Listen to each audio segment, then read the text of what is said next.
Bon, Antoine, merci beaucoup d'avoir encore une fois accepté de participer à ces rencontres régionales de la FEREPSI.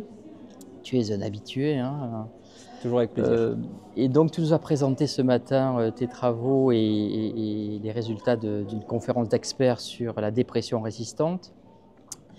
Donc, on a finalement bien compris que si on fait les choses correctement, du début et donc du diagnostic jusqu'à la fin, c'est-à-dire qu'en utilisant tout l'arsenal possible pour prendre en charge ces patients, bien finalement, la dépression résistante, ça n'existe peut-être pas.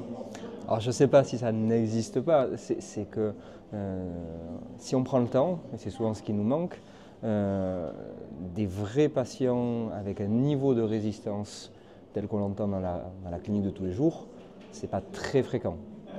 On a, C'est tant mieux. c'est tant mieux, on a beaucoup de patients qui répondent pas correctement au départ, mais en adaptant le traitement, donc avec des réponses partielles, vont répondre. Mais on a une immense majorité de patients qui se présentent à la consultation qui en fait ont des co-diagnostics qui ne sont pas diagnostiqués et donc pas pris en charge.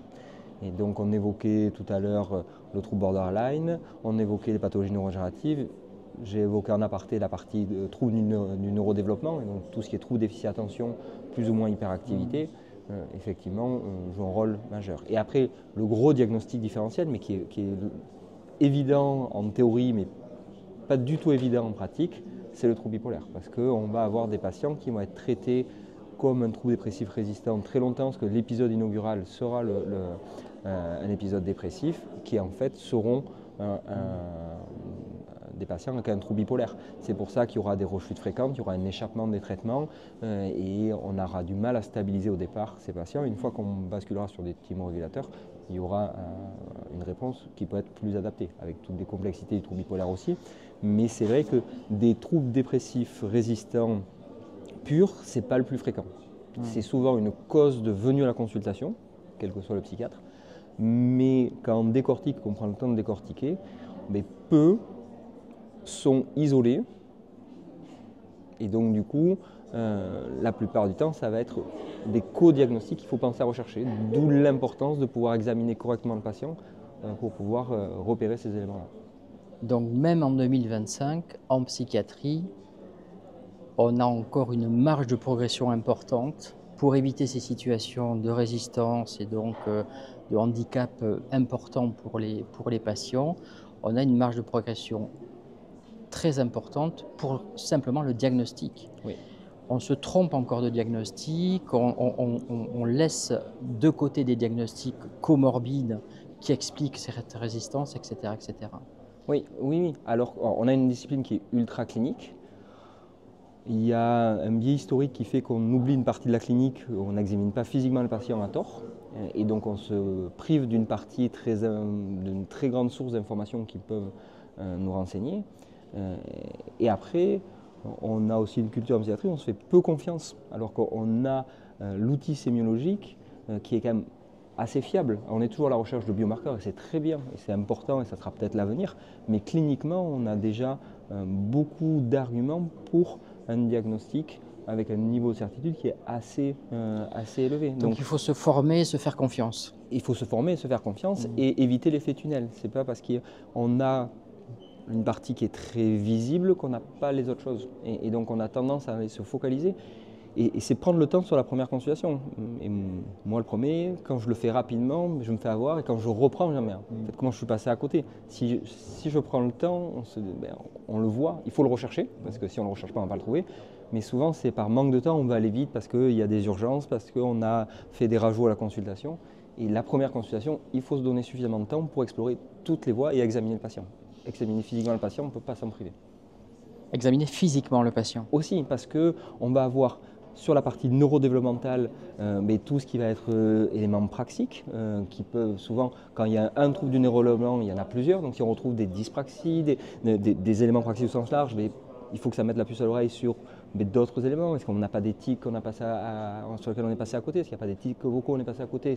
Ça rentrait sur un jet de la Tourette? Est-ce qu'il est partie attentionnelle sur l'histoire dynamique du patient, sur la scolarité, des choses comme ça?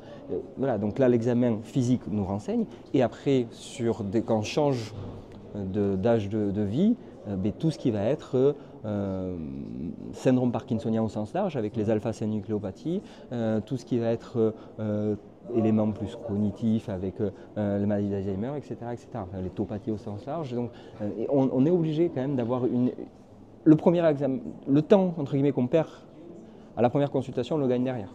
Tu présentes des arguments très forts pour enfoncer le clou de ce que l'on sait maintenant depuis longtemps, c'est que la psychiatrie reste une discipline très médicale. Extrêmement médicale. Il ne faut pas l'oublier. Extrêmement médicale et extrêmement clinique. La faiblesse du peu de biomarqueurs doit renforcer notre force clinique, et donc on doit être des cliniciens très pointus. Et quand on a fait le bon diagnostic, on a contrôlé les comorbidités et qu'on se retrouve quand même dans une situation de résistance, tu nous as présenté un logigramme de traitement médicamenteux qui paraît peut-être être compliqué, mais est-ce que c'est vraiment si compliqué que ça? C'est pas si compliqué que ça. C'est le problème, et c'est le problème des essais cliniques, des essais, c'est qu'on met dans le même sac des populations qui sont extrêmement hétérogènes. Et ça, c'est pour le coup la médecine de précision qui va nous aider. On peut se retrouver avec des patients qui ont des diagnostics de dépression, mais qui ont un seul symptôme en commun. Donc on peut se rendre compte que ce n'est pas exactement la même pathologie. Donc des patients, ce que je donnais comme exemple, en surpoids, avec plutôt une hypersomnolence, plutôt une hyperphagie, plutôt une anédonie importante, ne va pas répondre à la même stratégie thérapeutique que la personne qui est en anorexie, enfin, qui a une perte d'appétit, qui va avoir une insomnie chronique, qui va plutôt avoir une hypervigilance anxieuse. Les deux vont dans le tableau de dépression, mais c'est deux profils de patients qui sont différents. Donc de pouvoir s'attacher à ces profils de patients pour pouvoir des stratégies thérapeutiques différentes. Celui qui va être sur quelque chose d'hypervigilance, avec une forte composante anxieuse, mais peut-être que des sérotoninergiques, de la TMS va permettre une réponse thérapeutique. Celui qui va avoir un tableau plus anédonique, apathique, qui lui va plutôt répondre à des prodopaminergiques. Et donc on n'aura pas le même profil de réponse. Et ce patient qui va être plutôt anédonique, si on fait des stratégies d'add-on avec des antipsychotiques, on va faire que l'aggraver, parce qu'on va bloquer ces récepteurs-là. Donc il y a l'importance de la sémiologie, de l'examen clinique qui va nous guider sur notre stratégie thérapeutique derrière. Donc quand on le regarde, c'est toutes les problématiques des conférences d'experts, des RFE, donc on essaye de le limiter, mais tout est mis au même niveau, tout a le même niveau de preuve, mais pour une sous-population donnée. Et la clinique doit nous aider à permettre d'avoir cette granularité de sous-population, d'où l'examen clinique. Donc les pronostics peuvent être bons si les pronostics peuvent être bons dans une grande partie des cas. Après, il ne faut pas oublier que ça reste des pathologies chroniques pour la plupart, avec des récurrences, et que même si ce ne sont pas des pathologies génétiques, il y a une sensibilité génétique au stress, et l'environnement précoce peut aggraver cette sensibilité génétique au stress. Merci beaucoup Antoine. Avec plaisir. Pour ta disponibilité, et puis je te donne rendez-vous l'année prochaine. À l'année prochaine.